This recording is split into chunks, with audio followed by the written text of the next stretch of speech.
शांतं शाश्वतं प्रमेयमनघं निर्वाण शांति प्रदं ब्रह्मा शंभु फणीन्द्र सेव्य मनिषं वेदांत वेद्यं विभुं रामाख्यं जगदीश्वरं सुरगुरुं माया मनुष्यं हरिं वन्देऽहं करुणाकरं रघुवरं भूपाल चूड़ामणिं। मंगल भवन अमंगलहारी उमा सहित जहि जपत पुरारी। धन्य अयोध्या धन्य ते धामा जहां बसत रघुवर सिया रामा। श्री रामचरितमानस की यह चौपाई अयोध्या की महिमा का वर्णन करती है। आज श्री राम नवमी के पावन अवसर पर हम इस पवित्र नगरी से सीधा प्रसारण कर रहे हैं, जहां श्रद्धालुओं का सैलाब उमड़ा हुआ है। आज के दिन यह कहना एकदम सटीक होगा कि अयोध्या आज पूरे विश्व व्योम के मानसिक केंद्र में है। Ayodhya today is not only a destination, it is the spiritual capital of the soul. जय श्री राम। नव्य भव्य दिव्य और स्तुत अयोध्या और यहाँ प्रवाहमयी सतत शाश्वत सरयू की धारा। राम सर्वकालिक राजा, सत्यशील, धर्मनिष्ठ, कर्मनिष्ठ, तपोनिष्ठ, असुर संहारक, जन उद्धारक, मर्यादा पुरुषोत्तम राम, संयमित जीवन, मर्यादित सुसंस्कारित आचरण और धर्म के परिरक्षक राम। और इस अवसर पर मैं कमलेश कमल अपने साथी कमेंटेटर मनीष वाजपेयी के साथ आप सभी का इस पुण्य अवसर पर अयोध्या धाम की पावन धरा से हार्दिक स्वागत और अभिनंदन करता हूँ। धन्यवाद कमल। राम रामेति रामेति रमे रामे मनोरमे सहस्त्र नाम तत्तुल्यम राम नाम वर्णानने। आज इस श्री राम जन्मभूमि मंदिर परिसर में जब यहाँ पर हम उपस्थित हैं, तो ये दृश्य अलौकिक हैं, ये दृश्य आध्यात्मिक हैं और एक असीम ऊर्जा की अनुभूति कराने वाले हैं ये दृश्य। आज रामनवमी के इस शुभ अवसर पर श्री राम जन्मभूमि मंदिर परिसर अयोध्या से मैं अपने साथी कमेंटेटर कमलेश कमल जी के साथ आप सभी दूरदर्शन परिवार के सदस्यों, मित्रों, दर्शकों का न केवल हृदय की गहराइयों से स्वागत करता हूं, बल्कि जिस ऊर्जा से मैं इस समय ऊर्जान्वित हो रहा हूं, उस ऊर्जा को श्री राम जन्मभूमि मंदिर परिसर से आपको संप्रेषित भी कर रहा हूं। जहां भाव है वहीं भक्त है, जहां भाव है वहीं भगवान है, और जहां भाव है वही हमारा प्यारा भारत देश है। अर्थात जहां भाव, भगवान और भक्त की त्रिवेणी है, उस स्थान का नाम ही भारत है। और इसी भारत में अयोध्या नगरी, पवित्र पावन नगरी अयोध्या, और अयोध्या का तो मूल अर्थ ही है अयुद्ध, मतलब वो स्थान जहां युद्ध ना होता हो, जो शांति की भूमि हो। और इसी अयोध्या नगरी में आज रामनवमी का पर्व वाकई एक ऐसा क्षण जो हम सबके जीवन में एक यादगार पल बन जाता है, क्योंकि पर्व जब हम कहते हैं तो प्रकृति से अनुपम प्रेम का नाम होता है पर्व, परंपरा से असीम अनुराग का नाम होता है पर्व। एक शब्द होता है पर्व, लेकिन इसके आयाम अनेक होते हैं। ये यूं कह सकते हैं कि हरि अनंत हरि कथा अनंता। शब्द एक है, लेकिन उसका जब हम विस्तार देते हैं, जब हम उसकी व्याख्या करते हैं, तो उसके उतने ही शब्द, उतने ही चित्र, उतने ही रूप बनते हैं जितने लोग इस समय इस परिसर में मौजूद हैं, उपस्थित हैं। तो इसलिए एक बार फिर से आप सभी को ढेरों शुभकामनाएं, और ऊर्जा के वो तमाम जो बिंदु यहाँ पर हमें दिख रहे हैं, वो ऊर्जा आप तक पहुंचे, ऐसी शुभकामनाओं के साथ आप सभी का दूरदर्शन के इस विशेष प्रसारण में स्वागत करता हूँ। कमलेश, राम जन्म की तैयारी हो रही है, और जब हम राम जन्म का जिक्र करते हैं तो मानो यूं लगता है कि त्रेता एक बार फिर से हमारे समक्ष उपस्थित हो गया हो। ऐसा लगता है कि वो वेद के मंत्रोच्चार स्वयं देवता कर रहे हों। ऐसा लगता है कि प्रकृति स्वयं हर्षोन्माद में हो। ऐसा लगता है कि जो लोग यहाँ पर हैं वो वही अयोध्या नगर के वासी हैं जब अयोध्या नगरी में लोग नृत्य कर रहे थे, गायन कर रहे थे, वादन कर रहे थे। ऐसा लग रहा था कि अयोध्या प्रकृति का एक वो अनुपम उपहार है जो उस सृष्टि को स्वयं देवताओं ने प्रदान किया है। ऐसा लगता है कि सरयू नदी के बहाव में थोड़ी रवानी आ गई हो। ऐसा लगता है कि ये जो समीर, जो पवन, शीतल शीतल मंद जो बयार बह रही है, कि हमारे साथ होते हैं तो उनके सामने प्रोटोकॉल है, और ये तो फिर पूरी दुनिया के मालिक हैं, इनके सामने तो प्रोटोकॉल होना ही चाहिए। तो ये वो चीज है, ये जो विशेष जानकारी है जो हम आपको बताना चाह रहे थे। और एक बात जो इस मंत्रोच्चार से लगातार जिस बात को हम कह रहे हैं कि जैसे जैसे ये मंत्रोच्चार हवाओं में, इस वातावरण में घुल रहा है, ऊर्जा का जो स्तर है, जो ऊर्जा चारों तरफ हमें देखने को मिल रही है, जिसको हम आभास कर पा रहे हैं, इस ऊर्जा की व्याख्या अपने आप में अनंत है। हम जरूर चाहेंगे, हमारे साथी कमेंटेटर कमलेश हमारे साथ में है। कमलेश, इस ऊर्जा को आप किस तरीके से इसकी व्याख्या करेंगे?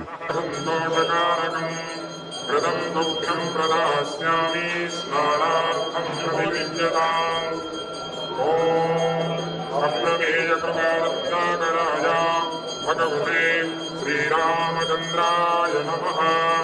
कृतस्नानं समर्पयामि, कृतस्नानान्ते शुद्धोदकस्नानं समर्पयामि, आत्मनीयं जलं समर्पयामि।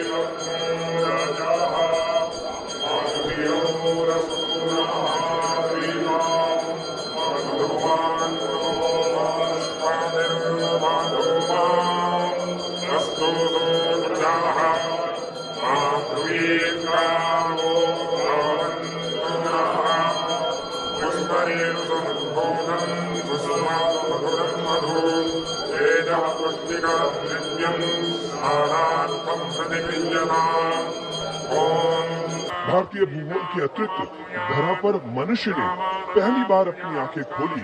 इस राम में संस्कृति और भूखंड की ओर चला तो सिंधु नदी के पास आते आते हिंदू हिंदू शब्दोच्चार करने लगा। राम में सृष्टि और संस्कृति को हिंदू नाम मिला, मानव धर्म को हिंदू विशेषण प्राप्त हुआ। राम का कोई वैरी नहीं था, वो सचमुच ही न्याय अन्याय, सत्य असत्य, सुर असुर, मानव दानव, स्नेह घृणा, शत्रु मित्र के बीच एक निर्णायक रेखा थी। वह निर्णायक रेखा तब से अब तक आबाद है, अटूट है, और ये अतीत से लेकर आज है। इसीलिए हम राम को किसी कालखंड में नहीं मानते। राम आज भी है, राम आगे भी रहेगा। कमलेश। बिल्कुल मनीष, देखिए यह जो रामलला के दर्शन हम कर रहे हैं, मनीष आप इस मूर्ति को, दिव्य मूर्ति को देखिए और इस भक्त जनों के उत्साह को देखिए। मंदिर में विराजित रामलला, यह मुस्कान, यह दिव्यता, यह किसी कलाकार की रचना नहीं हो सकती। मैं नहीं मानता हूँ कि यह किसी कलाकार की रचना है। यह तो श्रद्धा का मूर्त रूप है जिसे प्रभु ने अपने लिए स्वयं चुना होगा। आप इसे कैसे कह सकते हैं किसी कलाकार की कृति? कलाकार के माध्यम से ईश्वर ने स्वयं को रचा है। गर्भगृह में राम नहीं है, श्रद्धा के शिखर विराजमान है। मैं कहूँगा आज सचमुच गर्भगृह में श्रद्धा के शिखर विराजमान है। श्री राम के नेत्रों को देखिए, इन नेत्रों में वह करुणा है जो पूरी मानवता को समेटती है। इन नेत्रों में वो हंसी भी है, वो स्मित है, होठों पर वो मुस्कान है, वह दिव्यता है, भव्यता है जो पूरी सृष्टि को चलायमान रखती है। ये रूप देखिए, जिनको प्रणाम करते इन साधकों को देखिए, इनके चेहरों को देखिए।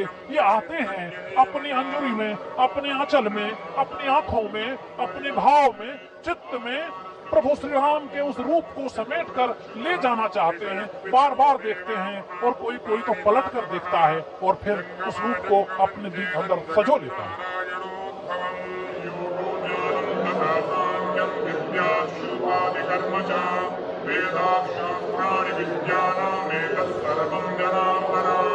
एको विष्णुर्महद्भूतं पृथग्भूतान्यनेकशः त्रीन् व्याप्य भूतात्मा भुङ्क्ते विश्वभुगव्ययः। भगवतो विष्णोर्व्यासेन कीर्तनं पठेभ्य इच्छेत् पुरुषः श्रेयः प्राप्तुं सुखानि च। विश्वेश्वरमजं देवं जगतः प्रभवाप्ययम् भजन्ति ये पुष्कराक्षं नदे यान्ति पराभवम्।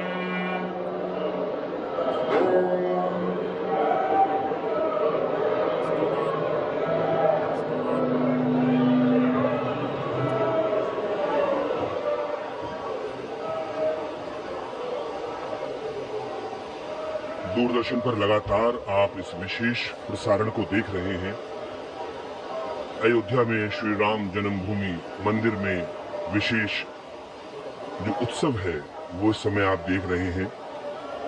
लगातार उन दृश्यों को हम समस्त जो राम अनुरागी है, सनातन मतावलंबी है, नंबर 427 है और उसकी जो तीसरी चौपाई आती है उसमें साफ तौर पर लिखा है, नाथ आज मैं काह न पावा, मिटे दोष दुख दारिद दावा, बहुत काल मैं कीनी मजूरी, आज दीन विधि बनी भली बूरी।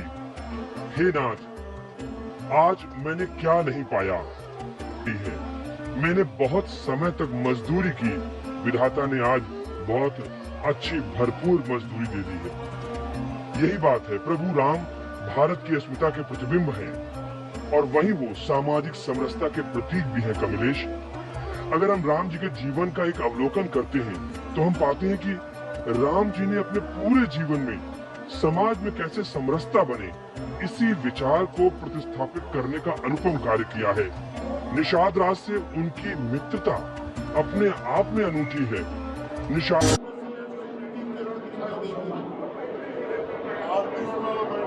ये केवल आपको दिखाई दे तो देखिए सब लोग इधर इसी के लिए है। सब इधर एक और बात जो मुझे सीबीआई के डायरेक्टर ने बताई है, सूर्य की किरणों में ऊर्जा होती है, सुषमा की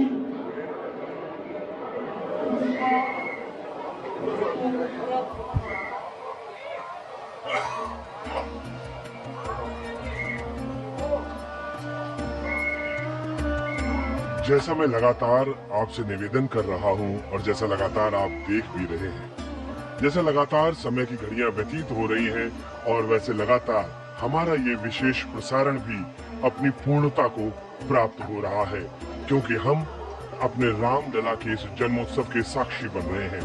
और बस अब से कुछ ही देर के पश्चात जिस क्षण की हम सभी को प्रतीक्षा है, वो क्षण हमारे उसके हम साक्षी बनेंगे और वो हमारे समक्ष होगा वो क्षण।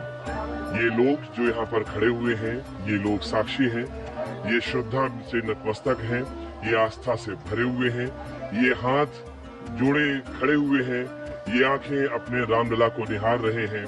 वो पट जब खुलेगा तो बस हर कोई बोलेगा जय श्री राम, जय जय श्री राम। बहुत सारी चीजें अब अपनी पूर्णता को प्राप्त होने वाली हैं।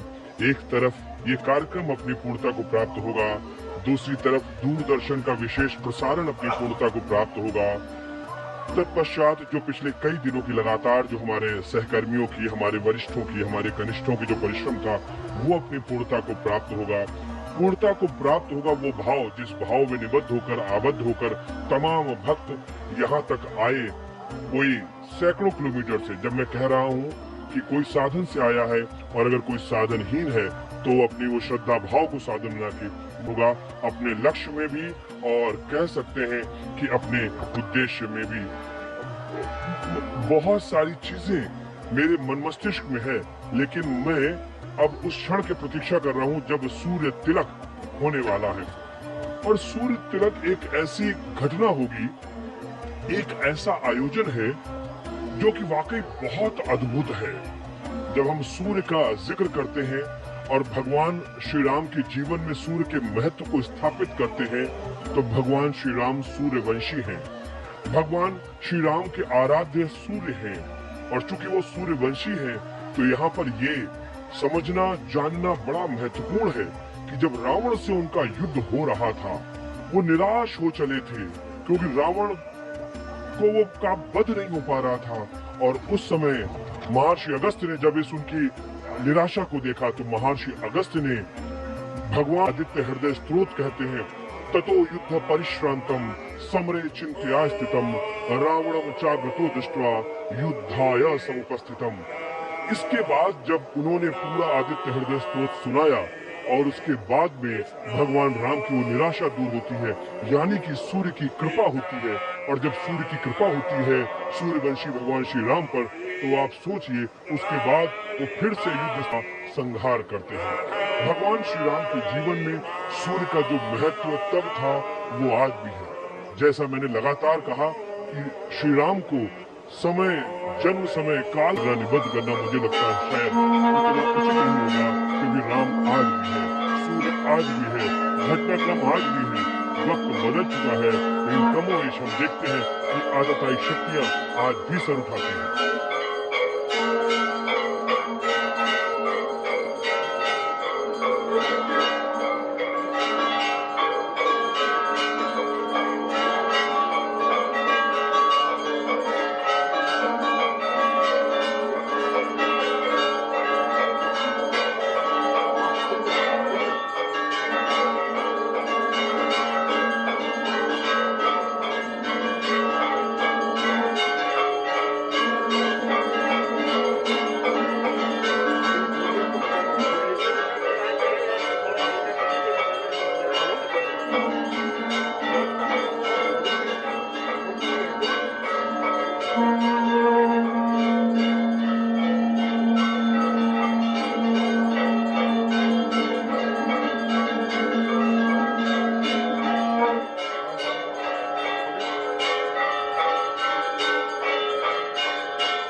Thank